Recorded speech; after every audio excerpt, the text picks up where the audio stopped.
Europe, a continent connected by an intricate web of transportation. High-speed rail networks, international airports, subway systems, and highways that pulse with millions of travelers daily. The infrastructure that enables modern life. The system that connects nations, economies, and families. But for those who hate the West, this connectivity represents something else. A target. A vulnerability. An opportunity to inflict maximum casualties with coordinated strikes that would bring the continent to its knees. This is the story of a plot so ambitious, so meticulously planned, that its execution would have made previous terrorist attacks look small in scale. This is the story of how an elite global force discovered the plan, infiltrated the cells, and stopped the nightmare 72 hours before it began. It started with a single intercepted message. Not a dramatic threat or obvious warning, just a fragment of encrypted communication between two individuals discussing the schedule. The message itself was mundane, but the metadata told a different story. The communication originated from an IP address in Brussels and was sent to a recipient in Berlin. Both individuals were on watch lists, not high-priority targets, but persons of interest with suspected connections to radical networks. The encryption method was sophisticated, far beyond what low-level sympathizers typically used. Deep within Secret Elite's counter-terrorism division, an analyst flagged the intercept for deeper examination. Over the next 72 hours, the surveillance net expanded. Phone records were pulled, financial transactions analyzed, travel patterns mapped, social connections charted. A pattern emerged. The two individuals weren't isolated. They were nodes in a larger network spanning 8 European cities: Brussels, Berlin, Paris, Amsterdam, Vienna, Stockholm, Rome, and London. 23 people in total, all connected through encrypted messaging platforms, all with backgrounds suggesting radicalization, and all recently engaging in unusual behavior. Unusual how? They were gathering technical knowledge, electrical engineering, chemical synthesis, metallurgy. They were purchasing materials through complex procurement chains designed to avoid detection. Fertilizers, industrial chemicals, electronic components, timing devices. They were conducting reconnaissance, visiting train stations, airports, and subway hubs with no apparent purpose other than observation. Individually, these activities could be explained away. Together, they painted a terrifying picture. These weren't isolated individuals dabbling in extremism. They were operational cells preparing for coordinated attacks. The task force escalated the investigation to maximum priority. If the assessment was correct, they were looking at something unprecedented in scale. A multi-city, simultaneous assault on Europe's transportation infrastructure. The potential casualty count was unthinkable. The economic and psychological impact would be catastrophic. And if the attack succeeded, it would inspire copycat operations across the continent. Secret Elite assembled a specialized terrorism task force, surveillance experts, bomb technicians, infiltration specialists, and regional intelligence officers. They had one mandate: identify the full scope of the plot, locate every cell member, and neutralize the threat before execution. Phase 1 was comprehensive surveillance. Every individual in the network was placed under 24-hour watch. Phone calls monitored, emails intercepted, physical movements tracked, associates identified. The surveillance net expanded from 23 to 47 individuals, as additional conspirators were identified through contact analysis. What emerged was a sophisticated organizational structure. The network wasn't a loose affiliation of sympathizers. It was a coordinated operation with clear hierarchy and division of labor. At the top, a command cell of 3 individuals, veterans of conflict zones who had returned to Europe with technical expertise and operational experience. They designed the attack plan, coordinated logistics, and maintained communication security. Below them, 8 regional cells, 1 in each target city. Each cell consisted of 3 to 6 members with specific roles: reconnaissance specialists who mapped targets and identified vulnerabilities, logistics coordinators who procured materials and managed safe houses, bomb makers who assembled devices, and operational members who would execute the attacks. The attack plan itself was discovered through a breakthrough in signals intelligence. An encrypted hard drive, being transported between Brussels and Paris, was intercepted at a border checkpoint during a routine customs inspection.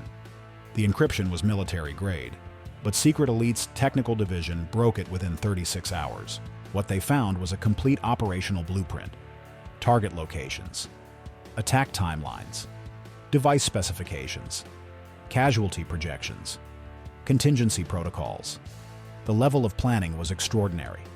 Months of preparation condensed into a coordinated assault designed to overwhelm emergency response capabilities.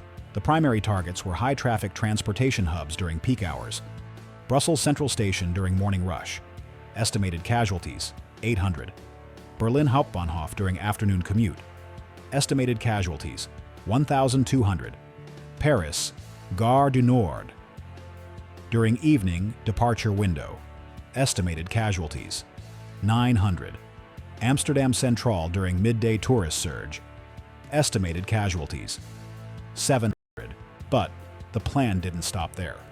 Secondary targets included subway systems, airport terminals, and highway interchanges. The goal wasn't just mass casualties, it was systemic disruption.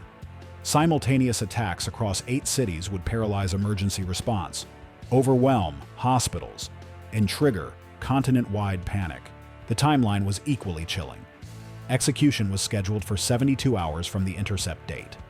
A Friday evening, maximum civilian presence, maximum media coverage, maximum psychological impact.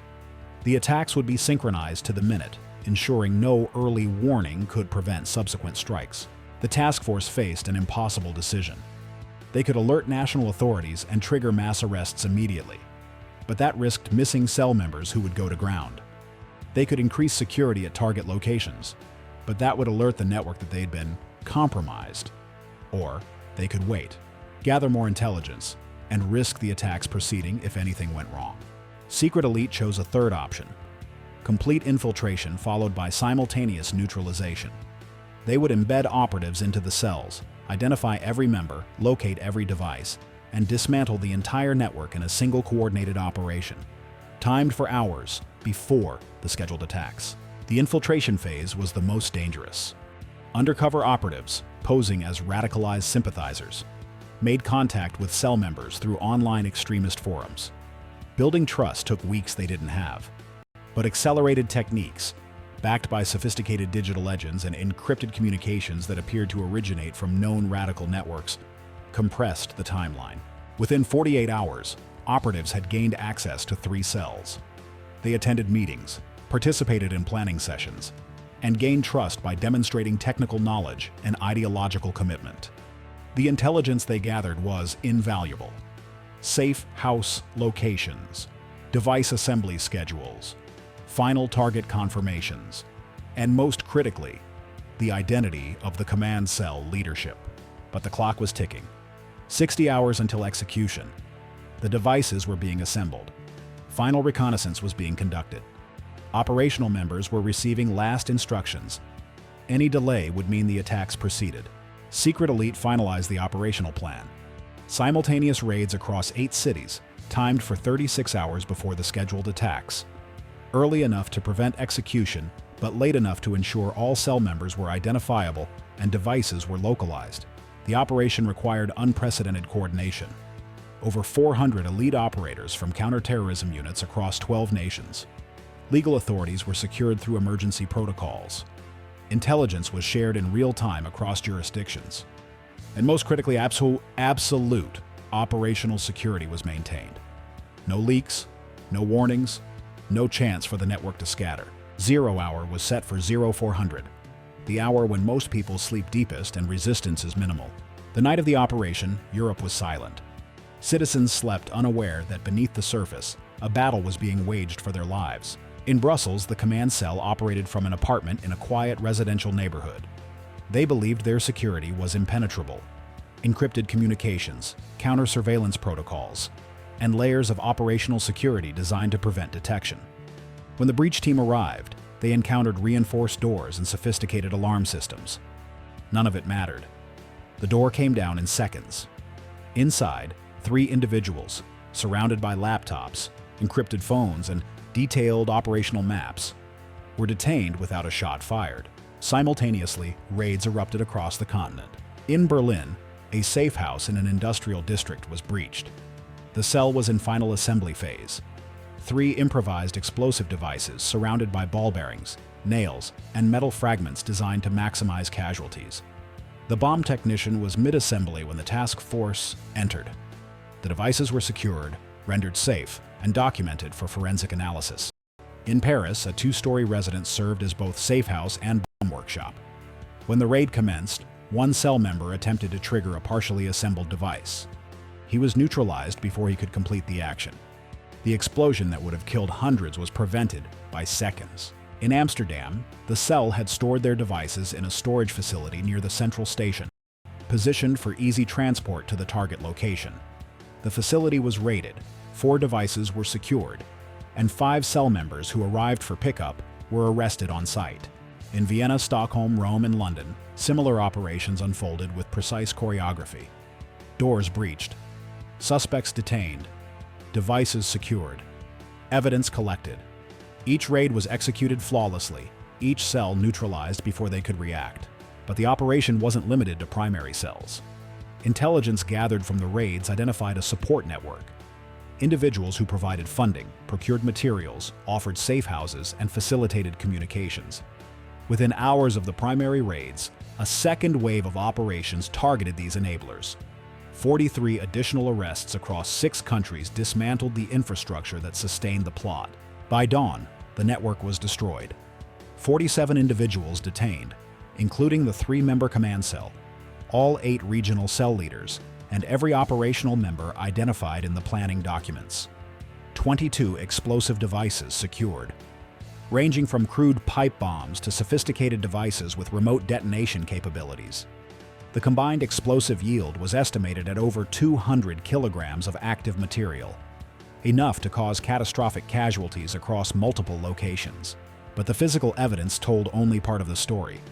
Electronic devices seized during the raids yielded a treasure trove of intelligence. Encrypted communications revealing the full network structure. Financial records showing funding sources across 5 countries. Recruitment materials demonstrating how the cells identified and radicalized new members. And most chilling, detailed casualty projections and media strategy documents designed to maximize psychological impact. The forensic analysis revealed the sophistication of the plot. The devices were designed to defeat standard detection methods, composite materials that evaded metal detectors, chemical signatures masked by common substances, and timing mechanisms that could be activated remotely or by preset schedules. The cells had conducted test detonations in remote locations to refine their designs. They had studied emergency response protocols to predict evacuation patterns and maximize casualties. In the days that followed, the rescued cities went about their business unaware of how close they came to catastrophe. Commuters passed through Brussels Central Station, travelers departed from Paris Gare du Nord, tourists explored Amsterdam Central, all blissfully ignorant that explosive devices had been positioned to kill them. The economic impact of the prevented attacks was calculated in the billions. Beyond immediate casualties, successful attacks would have triggered travel bans, tourism collapse, and systemic disruption across European economies. Stock markets would have plummeted. International confidence in European security would have evaporated. The psychological trauma would have lasted generations, but none of it happened. Because 72 hours before execution, an elite force moved in the shadows and stopped the nightmare before it began.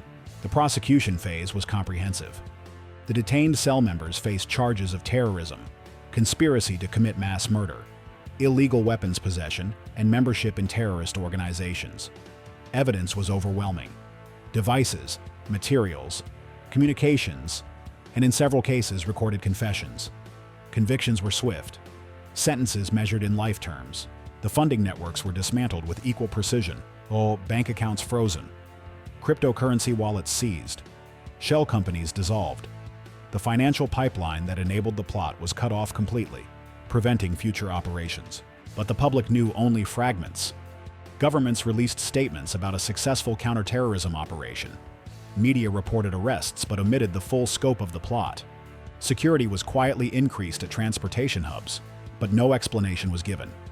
The complete truth, the scale, the sophistication, the proximity to execution, remained classified. This is the burden secret elite carries. They know what almost happened. They know how close Europe came to simultaneous mass casualty attacks. They know the thousands of names that would have filled obituaries. Mothers, fathers, children, elderly travelers, students, business people, tourists, all saved because intelligence analysts noticed a pattern. Operatives risked their lives to infiltrate, and strike teams executed with flawless precision. The continent moves forward, unaware. Trains depart on schedule. Airports bustle with travelers. Subway systems carry millions daily. The infrastructure that connects Europe continues to function because the plot to destroy it was stopped. This is what Secret Elite does. They face nightmares that would shatter ordinary people. They operate in the space between detection and disaster. They make decisions that balance risk against reward, speed against caution, secrecy against security. And they do it without recognition, without thanks, without the world ever knowing their names or their sacrifices. The operation is closed. The cells are dismantled. The devices are secured. The continent is safe. But the mission continues. Because somewhere, another plot is being conceived. Another network is forming. Another nightmare is taking shape. And when that moment comes, the response will be the same. Silent. Coordinated. Unstoppable. Not on our watch. Not while we breathe. Not ever.